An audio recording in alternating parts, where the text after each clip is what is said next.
মেয়েটা তোকে ডাকলো না, যা। তুই যাবি না? আরে না, আমি গেলে তুই টাঙ্কি মারবি কি করে? যা। বুঝি বুঝি, যাওয়ার তো তারা কেন, ভালো করেই বুঝি। এই যে আমি যাচ্ছি, আমি আর কোথাও যাচ্ছি না। দোস্ত আমি করছি, তোর সাথে কি মজাও করা যাবে না? না, এই চল। বললাম তো যাবো না। আরে তোর সাথে কোথায় কোথায় রক করে, চল। ইঞ্জিনিয়ার হাসিব। কি আছে? আমি ইঞ্জিনিয়ার হাসিব। ও, কেমন আছেন? ভালো আছি। আপনার নামটি? রিমি। রিমি, সুন্দর নাম। বাহ, আসলে আমাদের ইঞ্জিনিয়ারদের জীবন অনেক কর্মব্যস্ততা, অনেক কর্মযোগ, এত ব্যস্ত থাকতে হয়। আপনার নাম দেখেছি, সুন্দর, খুব সুন্দর লাগছে। লোকটাকে ইঞ্জিনিয়ার। মানে ইঞ্জিনিয়ার হাসিব। ইঞ্জিনিয়ার নাকি পাইলট সেটা জানতে পেরেছি। বলে কি? কি আর বলবো, সুন্দরী মেয়েকে তো সবাই একটু একটু ফ্লার্ট করতে চাই। এইভাবে তাকিয়ে আছিস কেন? তোমার নাম কি? রিমি। বাহ, তোমার নামটাও তো তোমার মতো মিষ্টি। তুমি মোমোর কি হও? মোমো আমার ফ্রেন্ড আমি। ও আচ্ছা আচ্ছা। আচ্ছা মা, তোমার বাবা মা কি করে? আমার বাবা জব করে আর মা হাউস ওয়াইফ। বাহ, বেশ ভালো তো। তা তুমি কি তোমার বাবা মায়ের একমাত্র সন্তান, না আরো ভাই বোন আছে? না, আমি একাই।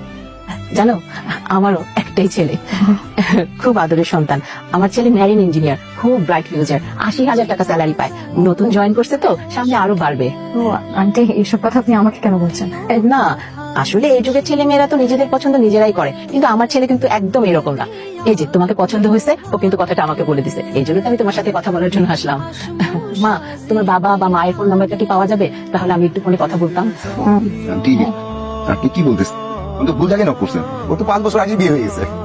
মানে তোকে কোনো ছেলে বিয়ে করবে শুনে না আমার মাথা খারাপ হয়ে যায়। তো এখন কি আমি বিয়ে করবো না? কেন করবি না? অবশ্যই করবি। কিভাবে বিয়ে করবো? আমার বিয়ের কথা শুনলে তো তোমার মাথা গরম হয়ে যায়। কোনো ছেলে তোকে বিয়ে করতে পারবে না। আরে আজব তো, এখন কি আমি মেয়ে মানুষ বিয়ে করবো? আপনি এরকম কথা বলছেন। আমি তোকে বিয়ে করবো, শুধু আমি। রিমি, কি সমস্যা হয়েছে? সারা বাড়ি খুঁজলাম, ফোন দিচ্ছি, ফোন ধরিস না। সমস্যাটা কি? কথা বলিস না কেন? রিমি, হাই। সেই বিয়ে বাড়ি থেকে শুরু হয়েছে। বিয়ে বাড়িতে আমি জিজ্ঞেস করতে পারতাম কি সমস্যা, কিছু বলি নাই। মাথাটা গরম হয়ে গেলে কি নাকি বলে ফেলবো, সিনক্রিয়েট হয়ে যাবে, এই কারণে বলি নাই। পুরো রাস্তা তুই চুপচাপ আসছিস, কোনো কথা বলিস নাই, ইগনোর করতেছিস না। কি কথা নাই মুখে? আমি তো তোর বাসায় আসছি। আরে বাবা, আমার কি অপরাধ? অপরাধটা কি?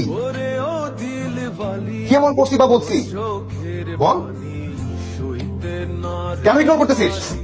কেন ইগনোর করতেছিস?